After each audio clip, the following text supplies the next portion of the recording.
Chapter 178 right side விங்லேருந்து Isagi and Kurona attack பண்ண ஆரம்பிச்சிட்டாங்க. அண்ட் அங்கே இருக்கிற டிஃபெண்டர்ஸும் ரெடி ஆகிட்டாங்க. இப்போ நிச்சயமாக நானும் குரோனாவும் சேர்ந்து இந்த ரைட் சைட் விங்கை டெஸ்ட்ராய் பண்ண போகிறோம். பட் அங்கே அப் ஃப்ரண்ட்டில் இருக்கிறது குனிகாமி. ஸோ அதனால் ரெண்டு பேருமே அவனை மார்க் பண்ணுறதுக்கு நிறையா சான்ஸ் இருக்குது. குனிகாமியை பெனால்ட்டி பாக்ஸ் கிட்ட இழுத்து டிஃபெண்டர்ஸையும் அவன் பக்கத்துலேயே இருக்க வச்சுட்டா மட்டும் போதும். ஏன்னா நானும் குரோனாவும் போகிறதுக்கான ஸ்பேஸ் இந்த இடத்துல க்ரியேட் ஆயிரும்.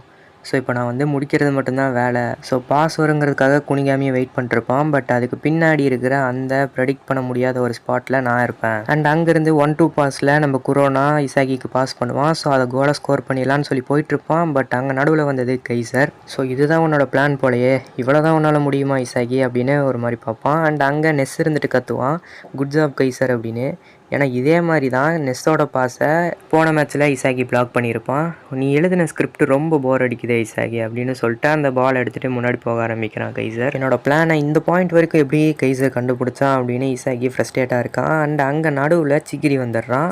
அவன் எழுதின ஸ்கிரிப்ட் ரொம்ப போர் அடிக்குதுன்னா நீ எழுதுனது ரொம்ப ஸ்லோ அப்படின்னு சொல்லிட்டு அந்த பாலை கிளியர் பண்ணிடுறான் சிகிரி. நான் நினச்ச மாதிரியே நீ சூப்பராக ப்ளே பண்ணுறிய ரெட் 44 அப்படின்னு சிகிரியை பார்த்து கைசர் சொல்கிறான். அண்ட் அங்கேருந்து அந்த ஸ்லைடிங் கட்டில் பால் வந்து ஆப்போசிட் சைடு போகுது. நைஸ் கிளியர் அப்படின்னு ரியோ சொல்கிறான். அண்ட் அந்த பாலும் ரியோ கிட்ட தான் போகுது. அதை ரிசீவ் பண்ணிட்டு இங்கேருந்து 2 ஆப்ஷன் இருக்குது அப்படின்னு சொல்லி பார்த்துட்ருக்கான். ஏன்னா முன்னாடி போகிறது நாகி அண்ட் அகி. இப்போது இந்த பிளாஸ்டட் முன்சனை நீங்கள் க்ரஷ் பண்ணியே ஆகணும் மேன்செஸ்டர் சிட்டி அப்படின்னு கிறிஸ் பிரின்ஸ் சொல்கிறான். ஏன்னா இந்த இங்கிலாண்டோட அட்டாக்கே ஸ்பீடான ரஷ்ஷிங் ஸ்டைல் தான். அண்ட் அதை கவுண்டர் அட்டாக்கில் பண்ணும்போது இன்னுமே நல்லா இருக்குமே அப்படின்னு பார்த்துட்ருக்கான். இப்போது ரியோ கிட்டேருந்து நாகிக்கு பாஸ் போகுது. இந்த மேட்ச்சில் இது வரைக்கும் இவங்க இதை யூஸ் பண்ணல, பட் இதை ஃபஸ்ட் டைம் யூஸ் பண்ணுறாங்க. அண்ட் அங்கே பெனால்ட்டி பாக்ஸ்லேயுமே கரெக்டாக நாகி இருக்கான். அண்ட் அவனை சுற்றி 2 டிஃபெண்டர்ஸும் இருக்காங்க. ஸோ நாகி டேர்ன் பண்ணி இவங்க 2 பேரையுமே பிளாக் பண்ணி பாலை ரிசீவ் பண்ணுறான். பட் இப்போ அவன் இருக்கிறது கோலுக்கு எக்ஸாக்டாக ஆப்போசிட்டான சைடு. பட் இந்த மாதிரி அவன் பாடி பிளாக்கை யூஸ் பண்ணுறதை பார்த்து நாகி இந்த மாதிரி ஒரு பவரான பிளே ஸ்டைலை யூஸ் பண்ணுறானான்னு சொல்லி பார்த்துட்ருக்கான் இசாகி.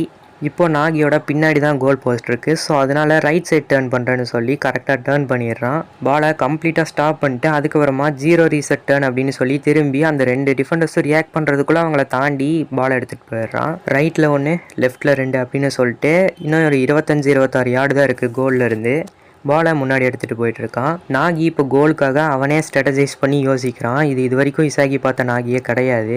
ஏன்னா இந்த மாதிரி யோசிக்கிற விஷயத்த நாகி இது வரைக்கும் செஞ்சுருக்கவே மாட்டான். அவன் ஜஸ்ட் இது வரைக்குமே ரியாக்ட் பண்ணிட்டு மட்டும்தான் இருந்திருப்பான். ஸோ இப்போது சாக்கர் உன்கிட்ட இருந்து ஆரம்பிக்க போகுது. அண்ட் உன்னோட பிளே ஸ்டைலை காட்டு அப்படின்னு நாகியை பார்த்து கிறிஸ் பிரின்ஸ் யோசிச்சுட்ருக்கான். இந்த மாதிரி யோசிக்கிறது ரொம்ப கஷ்டமாக இருக்கேன்னு நாகி யோசிச்சுட்ருக்கான். அதோட இந்த மாங்கா சாப்டர் முடியுது. ஸோ நெக்ஸ்ட் சாப்டர் பார்க்கணுன்னா நம்ம சேனலுக்கு சப்ஸ்கிரைப் பண்ணிட்டு வெயிட் பண்ணுங்கள். டெய்லி ஒரு மாங்கா சாப்டர் வீடியோ வந்துடும். இந்த வீடியோக்கு லைக் பண்ணிங்கன்னா முடிஞ்ச அளவுக்கு சீக்கிரமாகவே நெக்ஸ்ட் சாப்டர்ஸை போடுறதுக்கு ட்ரை பண்ணுறேன். நெக்ஸ்ட் சாப்டரில் பார்க்குறேன். சப்ஸ்கிரைப் பண்ணிட்டு வெயிட் பண்ணுங்கள்.